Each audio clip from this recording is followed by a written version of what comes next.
Santo Tomás de Aquino, grande doutor da igreja, ele se perguntava se é lícito pedir a Deus bens materiais. Talvez você ache estranho essa pergunta. E o fato de você achar estranha essa pergunta é o fato que você não é santo, como Santo Tomás, então por isso você acha que é uma pergunta tola. É lícito eu pedir a Deus bens materiais? Eu posso pedir para Deus bens materiais? Por que é importante a gente fazer essa pergunta? Porque, atenção meus irmãos, não se iluda, nossas cabeças, nossos corações não convertidos, tolos que somos, nós achamos que, eu rezo, então eu sou santo. Não é verdade. Se você reza, cuidado, o próprio ato de rezar pode ser um pecado. Atenção, é importante, porque tem gente que acha que porque reza, não peca. Mas se você não rezar direito, se você não rezar como deve, você pode, no ato de rezar, estar desagradando a Deus, estar cometendo um grave erro, um grave pecado. Vamos dar um exemplo muito óbvio. Se você rezar pedindo para Deus matar o seu vizinho, que derrame um raio, e lance um raio lá do céu na cabeça dele, meu Deus, que esse filho da mãe, que esse desgraçado receba um raio na cabeça dele e morra seco no chão. Você está rezando, não está? Mas a própria oração é um pecado, não é verdade? Então a pergunta é: o que é lícito pedir? Essa é a pergunta de Santo Tomás. O que é que eu posso pedir para Deus? Porque eu posso estar pedindo algo que desagrade e que ofenda a Deus. Algo que não seja bom. É como se dissesse assim: você é casado, sua esposa chega e diz para você: meu bem, hoje é seu aniversário, peça o que quiser que eu vou te dar, porque o meu coração, amante de esposa, eu te darei tudo o que você quiser. E você diz para ela: eu quero uma mulher nova. Esse pedido é uma ofensa, não é verdade? É uma ofensa. Então, nós às vezes pedimos coisas que não são lícitas. O pão nosso de cada dia nos dai hoje. Vamos analisar essa realidade. Vejam, primeira coisa, o pão. Esse pedido de o pão de cada dia, ele tem um lado A e tem um lado B. Ok? Tem duas coisas. Pode ser o pão espiritual e pode ser o pão material. E infelizmente nós às vezes só pedimos o pão material. Na palestra passada eu pedi que você fizesse um exame de consciência e colocasse a listinha das 10 últimas coisas que você pediu para Deus. Geralmente, eu não sei se eu estou errado, mas os meus 22 anos de confessionário acho que me autorizam, na experiência que eu tenho. Eu não quero ser presunçoso, mas eu gostaria de arriscar e achar que, para a maioria das pessoas, essa lista é composta de coisas materiais. Coisas para este mundo. É um que quer ganhar na Mega Sena acumulada, é outro que quer a saúde de volta, é outro que quer o bem-estar, o outro quer uma casa, o outro quer pagar uma dívida, o outro quer resolver uma dor de cabeça, o outro quer resolver outro problema, sei lá o que, etc e tal. E nós pedimos coisas materiais. Aqui vem a pergunta: você acha que você está agradando a Deus pedindo essas coisas materiais? Essa é a pergunta que Santo Tomás fez. É lícito pedir a Deus coisas materiais? A resposta de Santo Tomás é católica, maravilhosa, um equilíbrio extraordinário. Ele podia ser desequilibrado e ser um pagão e dizer assim: claro que não, porque a matéria é uma coisa horrível, a matéria apodrece, então nós não podemos pedir a Deus nenhuma graça material. Pronto, acabou, ótimo. e estaria errado. Ele podia ser desequilibrado do outro lado e dizer assim: claro, você pode pedir os bens materiais, ao final das contas é isso que importa. Você vai lá num terreiro de macumba, o que é que eles pedem? Bens materiais. 99,9999% dos pedidos são materiais, são coisas materiais. Eu quero a minha namorada de volta. Eu quero ganhar na Mega Sena. Eu quero etc e tal. Bens materiais de gente que não tem esperança ancorada no céu. Santo Tomás não se desequilibra. Ele nem diz que a matéria é uma porcaria, como se fosse um neoplatônico, um platônico, né?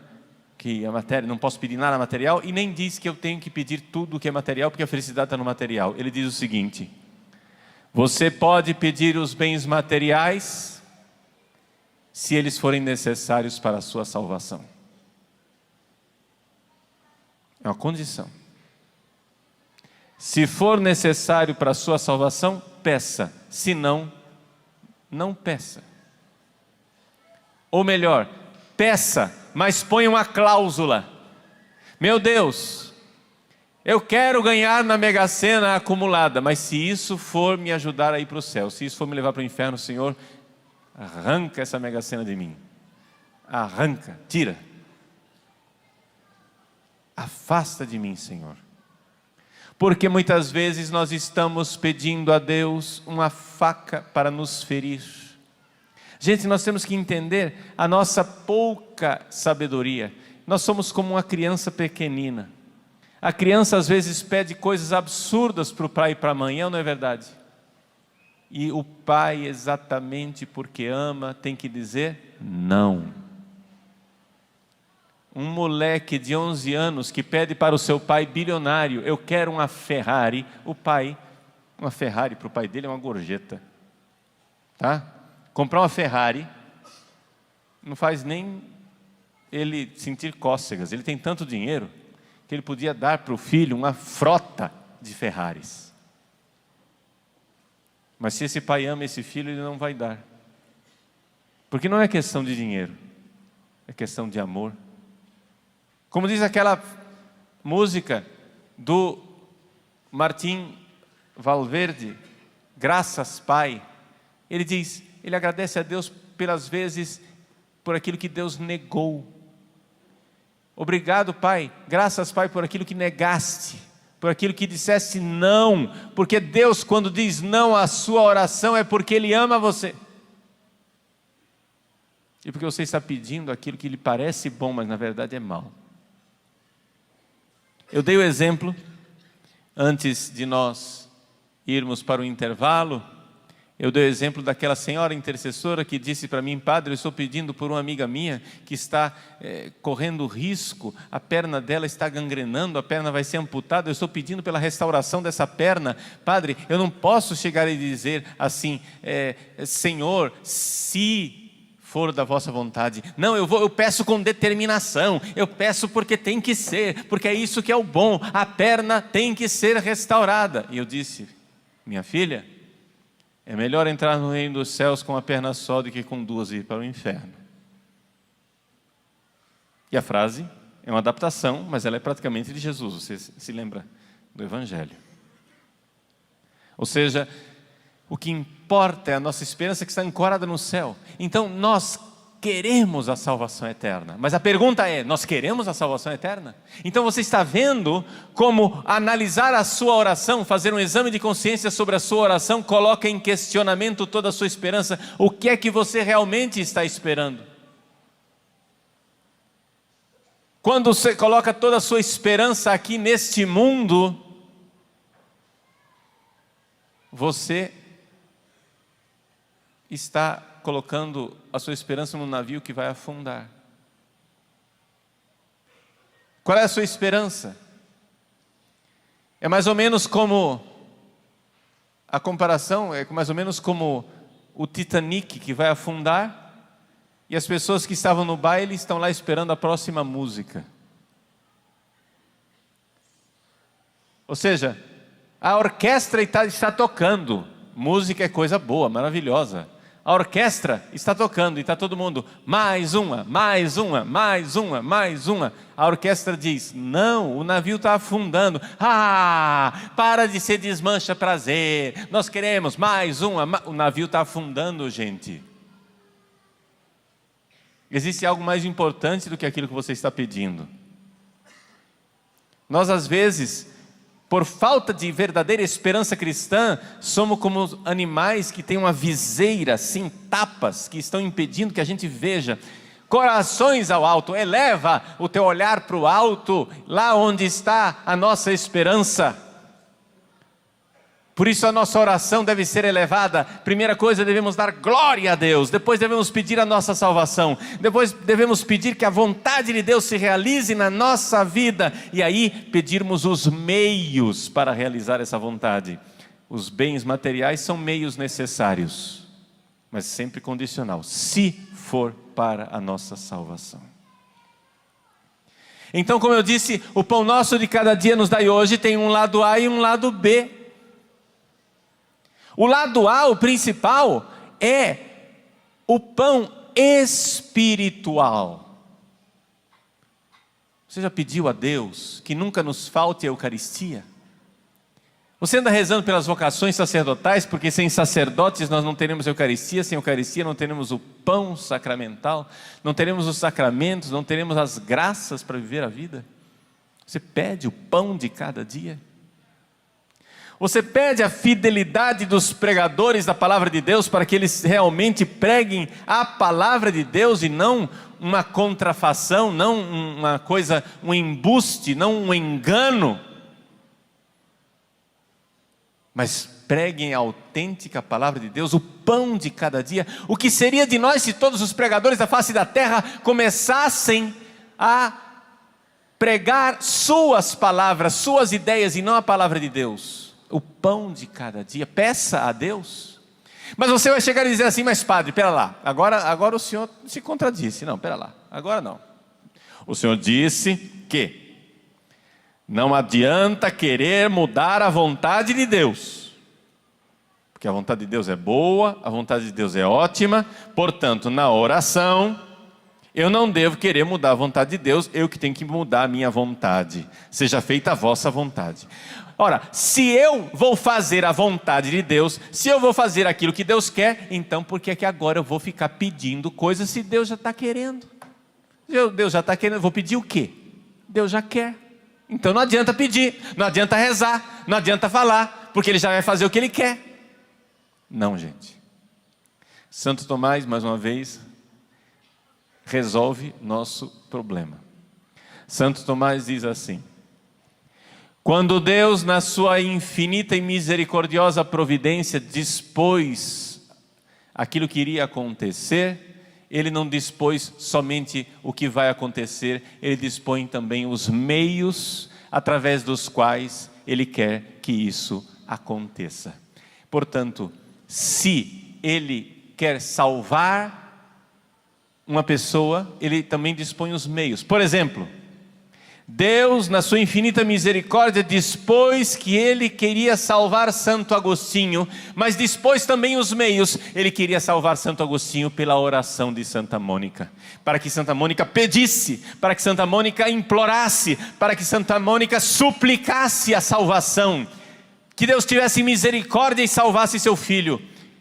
E como diz Santo Ambrósio, não poderia se perder um filho de tantas lágrimas, um filho de tantos pedidos maternos, pressurosos.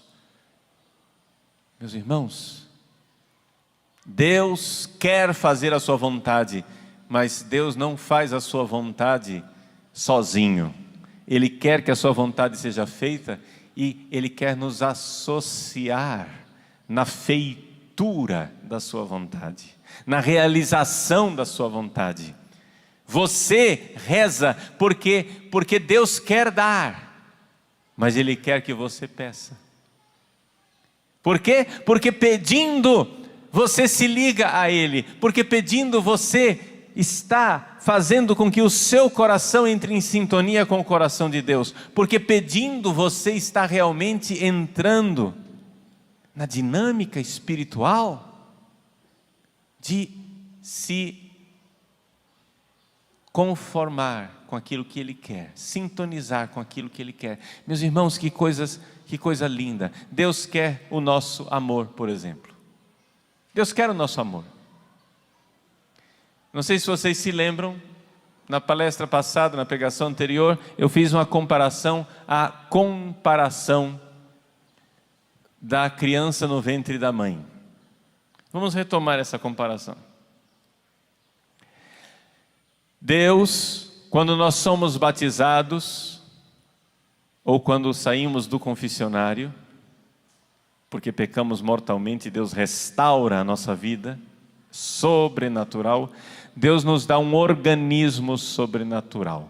Uma criança, como o organismo sobrenatural quer dizer o seguinte, é como uma criança que tem os órgãos naturais. Nós temos um organismo sobrenatural que está ligado com Deus num cordão umbilical maravilhoso, que é a graça de Deus que vai sendo alimentada em nosso coração. Ótimo, que maravilha.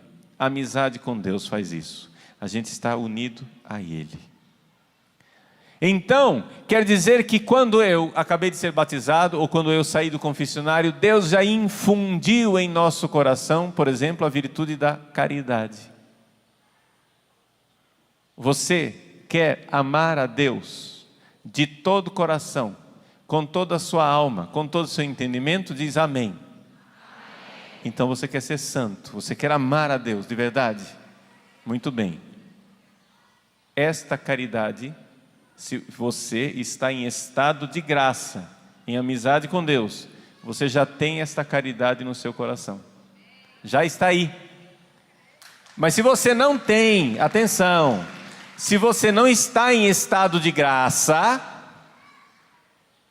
se você está na inimizade de Deus, se você está no pecado mortal, novamente, toma vergonha na cara e vai confessar. Se arrependa dos seus pecados e confesse. Mas se você está em estado de graça, essa caridade já está aí. Você já tem a virtude da caridade, o mesmo amor por Deus que está no coração dos santos, dos mártires, de Nossa Senhora, está aí no seu coração. Aí você pergunta, padre, tudo bem, entendi, eu tenho, mas por que é que eu não vejo? Por que é que eu não amo? Por que é que eu não realizo atos de amor? Resposta. Já vimos, porque você precisa pedir.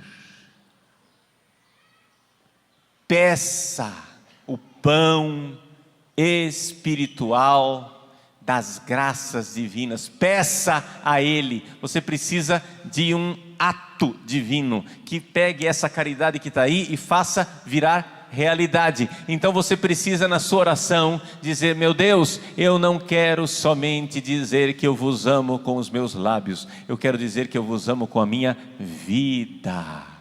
Amar de verdade. E Deus nos visita. As graças atuais são visitas de Deus. Deus está visitando você agora durante essa pregação. Se eu estou aqui falando as coisas para você e você está sentindo que o mundo interior está sendo iluminado, você está entendendo que você já tem o amor, mas você precisa amar. Você está se sentindo chamado a amar Deus cada vez mais. Se você agora, nesse momento desta pregação, você está realmente recebendo este chamado de amar a Deus cada vez mais, você está sendo visitado pela graça de Deus agora.